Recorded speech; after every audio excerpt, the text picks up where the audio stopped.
What's going on, guys? It's Caleb, and today we have a Subaru BRZ TS in the shop for a detail. The owner and I have been going back and forth for quite a few months as to getting this thing in the shop to get all nice and cleaned up, and finally, after working with her, we got it in. It's in a beautiful ceramic white pearl paint, which at first, when you see white, you're like, it's kind of boring. It's going to be hard to see any damage in the paint. It's going to be a little finicky to work with, but no, this paint is actually shocking. And as we go through the video, you guys will see that it is wild to see what it looks like once we start cutting into it. Overall, though, this is going to be a long one, but a fun one. So sit back, relax. We're going to get these wheels nice and cleaned up, and it's pretty cool to see the TS version of a BRZ, because essentially it's the United States version of a BRZ STI, which is pretty neat. If you're a car person, it's pretty cool. If not, whatever.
So to kick off the washing and decon portion of the job, we're going to go ahead and do a pre-treatment on this just because of how dirty it is. Now I am using Meguiar's D101 all-purpose cleaner bottle, but what I have in it is a degreaser that's diluted 4:1 like Purple Power. I'm just going to go panel by panel, mist it, make sure that stuff has time to sit on there and really eat away at the grime, and then foam it down with some Stoner Car Care's Moab and get things started.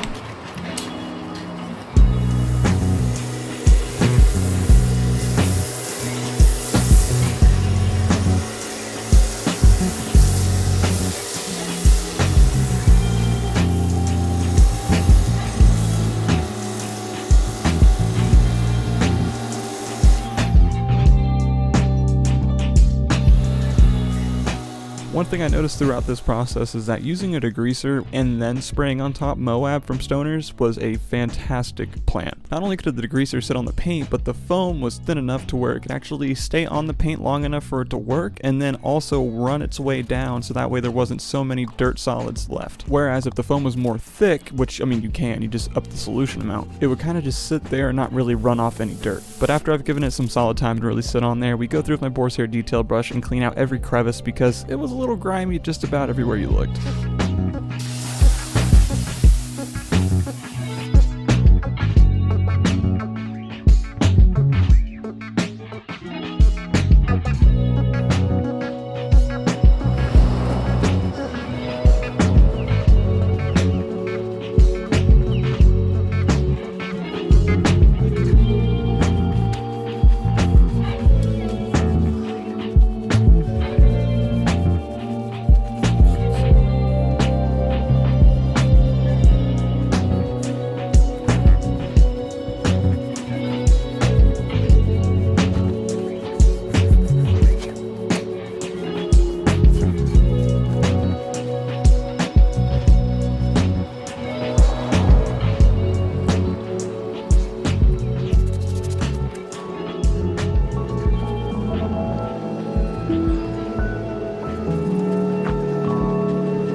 Now, knowing there was really no protection on the paint whatsoever, I didn't really have to worry about stripping anything off with any kind of strip wash. So instead I went ahead and put some Moab in the bucket because it's a fantastic wash soak, got my really plush microfiber towel and went through and did a very, very thorough hand wash.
So if you have a lighter color vehicle, white being the perfect example, you can kind of go through the paint, and if you daily drive it, you will definitely see these little orange specks all throughout the paint, and that's going to be iron deposits from industrial fallout like brake dust, embedding itself into your clear coat, and one way to get rid of that is with an iron decon spray. I personally like using Adam's Iron Remover because it's really budget friendly and it comes with a lot, but CarPro Iron X, I think G-Tactic makes one, and so does Geon, pretty much every company you can think of. And with paint corrections requiring a decontamination stage, yes, you can use any kind of clay media and that would do the job perfectly, but doing an iron decon beforehand can make the job a little bit easier.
spray bar this thing. To get the car clayed, I'm just using a spray bottle with water and a couple squirts of quick detailer in it. Nothing too crazy, just to kind of make it a little more slick. If you plan on claying the vehicle and not polishing it afterwards, then I really recommend you clay it while you're detailing it and rinsing it off and everything. For example, once you get done washing it by hand, go ahead and rinse the car off and then take your wash mitt and wipe over a certain panel and use your soap from your wash mitt as a lubricant for the clay bar. There's a lot less chance of marring up the paint in any way.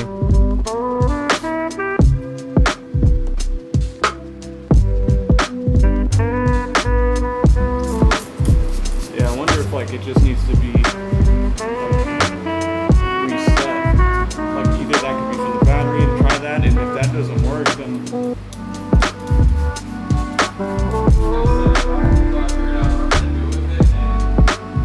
yeah.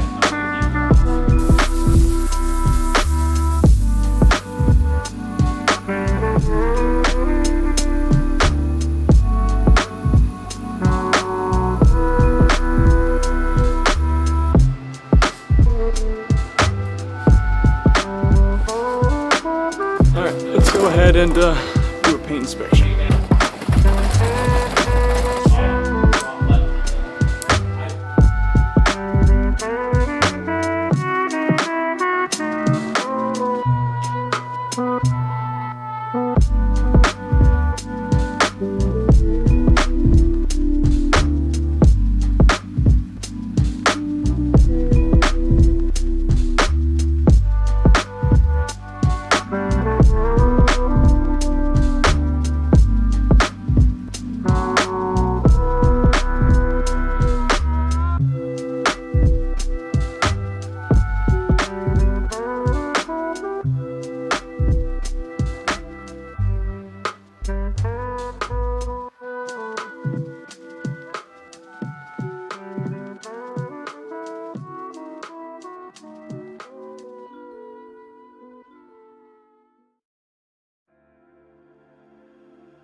Alright, so starting off the next day on the BRZ, it's really hard to see any imperfection in this paint. I mean, honestly, the hood, I'll probably not be able to get any before and after. The rest of the car, I can kind of manipulate a bit for you guys, but I'm gonna tape off the hood real quick, do a couple of test spots, find what works best. I can tell you right off the bat, I'm suspecting this will be soft paint.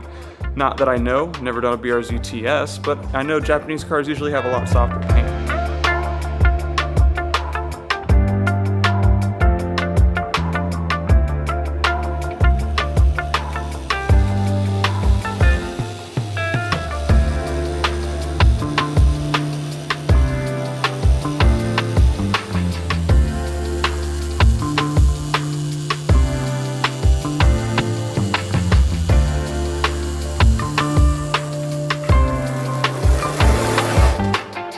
Where it's clear, and then orange peely, and then more clear, orange peely. Huh.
One thing's for sure with this being a BRZ, definitely on the softer side of paint, most Japanese cars are. So the combination of the microfiber cutting pad and Koch Chemi's fine cut was great. Honestly, going through, just doing one pass really corrected it dang near perfectly. Now I did go back through and chase just a few scratches, but honestly this combination right here did such a great job at making sure everything was nice and neat without being super aggressive about it. And as you guys are seeing, the more we cut through it, the more nice the paint looks. It looks like a boring white at first until you start cutting into it and it gets really nice and clear and that clarity comes back, then the pearl effect starts to hit.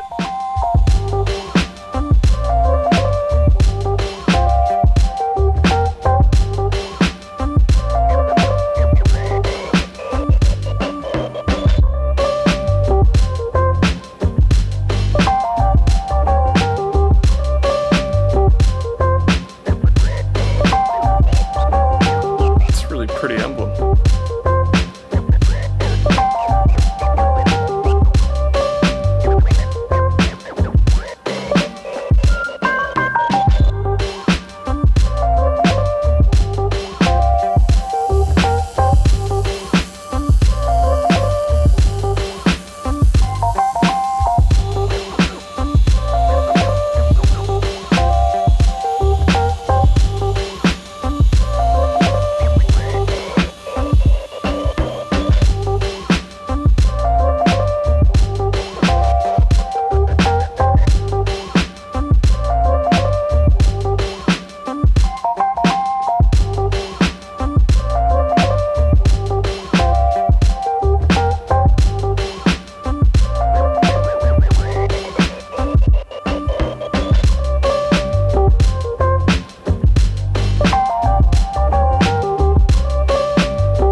So today I think we're going to finish up the cutting aspect and start, if not start and finish, the polishing of the car, the second stage of the correction. And that's we're going to be using the Menzerna polish with a yellow pad from Rupes. I'm really excited for that because this paint, I mean, even just with Koch Chemi's Fine Cut, is looking fantastic. I'm actually really shocked because I didn't know how I would be able to show it on camera, if it would show on camera, but on camera you guys can somewhat see the damage better than some paints out there, and the pearlescence shows up on camera, the metallic flake shows up on camera, everything, it looks fantastic. So I can't wait to get the glossy finish from Menzerna on this paint, and then we coat it tomorrow. I'm really excited for the end product. This is going to look fantastic.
With the cutting aspect of the job being wrapped up, now we're going to move into the refining part of it, which is where I use a Rupes yellow pad and then some sort of polish to really bring out the gloss and kind of refine from the cutting. My number one go-to for polishing product used to be Stonex Perfect Finish, which it still is for a lot of jobs, but right now I'm really in love with this Menzerna intensive polish. It has a bunch of work time, it brings out an amazing gloss. It only has one downfall, which is it's pretty dusty. So I just have to continuously blow out the pad, but otherwise the results you get from it make it well worth it.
has the gloss, it has sheen, it has glimmer, glamour. It is just such a very pretty it is just such a very pretty paint. Usually white is so boring, but this just looks so freaking good.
Let's see how well this corrects.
So the combination of people trying to get this lift back here out and just BS back and forth, I just went ahead and moved the Fox body out of my bay, pulled the BRZ in here, cleaned it up, and set everything up.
Yeah.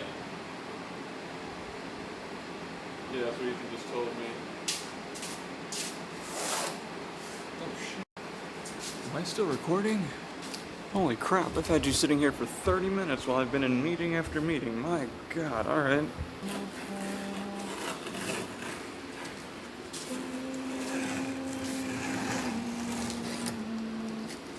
Oh, that was almost cool. Damn it.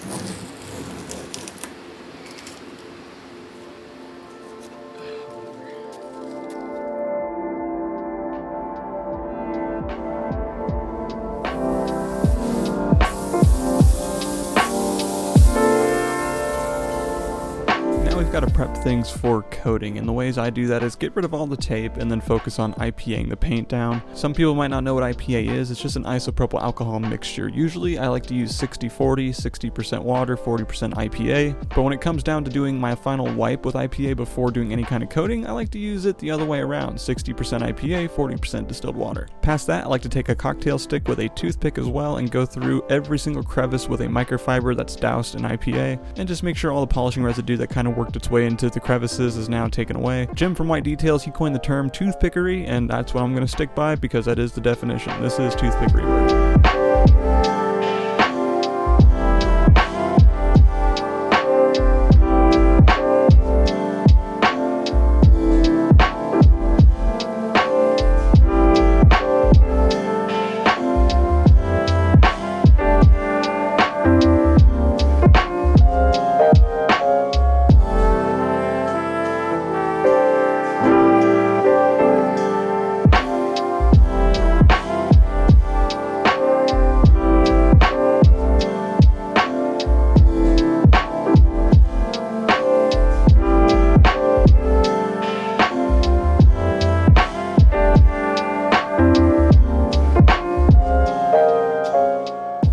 for the coating for this car, we're going to be using my all-time favorite. If you've watched the channel, you already know it's going to be G-Technic's Crystal Serum Light matched with XOV4. It's a very simple, straightforward coating system. You apply the Crystal Serum Light like you would any other ceramic coating, and once you have that all done, go ahead and add your layer of XOV4, and then if you're a nut like me, you can actually add a second layer of XOV4. You don't necessarily have to, but it is possible to double up on that top coat twice. I will say XO is where the magic happens. It makes it way glossier, way more slick, but I will say beware, it does get really messy when you start to apply XO just because you're applying a liquid to a hydrophobic surface. So I highly recommend pulling out a new fresh microfiber towel just to make it a little easier to pick up. If you see my previous videos, I also like to use the Drexler ceramic coating system, which is a wonderful, more affordable option that gives dang near the same exact results. But G-Technic has my heart. I have to admit it, they have my heart with this coating. That might change in the future. I'm about to start testing some stuff that I can't really speak on, but G-Technic, man, this stuff is great.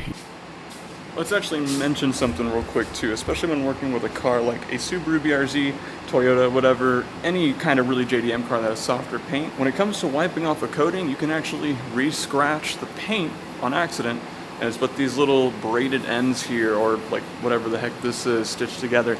These are actually kind of hard. They don't feel very hard, but they will scratch if you end up digging into it, especially when you're trying to get off a coating. What I like to do is, as you guys saw there, I'm gonna go ahead and fold this in as I put it on the panel, and then I wipe with no edge.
now we're on to what I'm gonna expect to be the last day with the BRZ. It's Sunday. Owner's picking it up tomorrow on Monday, and then Tuesday I have a plum crazy purple Dodge Challenger being dropped off. There we go. Wow, brain dead. This thing looks insane. You guys haven't seen it since it's cured, but take my word for it. Only thing left to do on this is really, I want to coat the wheel faces. We're not doing the entire wheel just because I'm not doing wheels off on this. We're gonna just do the faces, polish and coat the exhaust tips, hit the passenger side door jambs with a coating as well, and then probably clean up the interior.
Lastly, we just have to do some interior cleaning, which would be simple enough if I weren't filming, but because I'm trying to get some sort of footage in this, it was hard. I'm a tall guy, it was super hard to get into this little tiny car and then fit a camera in places, so I did my best to get footage for you guys. Now, if you're wondering what kind of product I use for interior cleanings, my favorite to use is P&S Express Interior Cleaner. It's a safer cleaner to use on pretty much everything inside of the interior of a car, and 99% of the time you will find me using this mixed with some horsehair detail brushes and scrub pads. The only time you'll see me switching up the product is whenever I have a car that's really, really dirty, and the most aggressive I would probably go is about 4-to-1 dilution of Meguiar's all-purpose cleaner, or pretty much any all-purpose cleaner for that matter, with a steamer.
so now we're going to focus on protecting parts of it, starting with the seats. Since I got those nice and cleaned up, I like to follow up with some P&S leather conditioner. It's got to be one of my favorite leather conditioning products. As for cleaning, I like to use Stoner Car Care's leather cleaner, but the P&S conditioner is definitely a solid one. Other than the seats, the dash, the door cards, all those things need to be UV protected as well, and for that I like to use Meguiar's Hyper Dressing. Nothing too wild, these are all pretty accessible products, especially when it comes to Stoner Car Care stuff. If you are interested, check the link down below. Otherwise, I think that brings us to the end of this, so stay tuned for the ending cinematic where we go through and show you guys the aftershot of the car. If you want some final thoughts from me, this was an absolute joy to work on, honestly. The paint corrected beautifully, the coating went fantastic, the color is just amazing. Honestly, it's like no other white that I've worked with thus far. So if you guys enjoyed the video, please go ahead and leave a like. If you like car content or car detailing content, go ahead and press subscribe. Otherwise, that's it. See ya.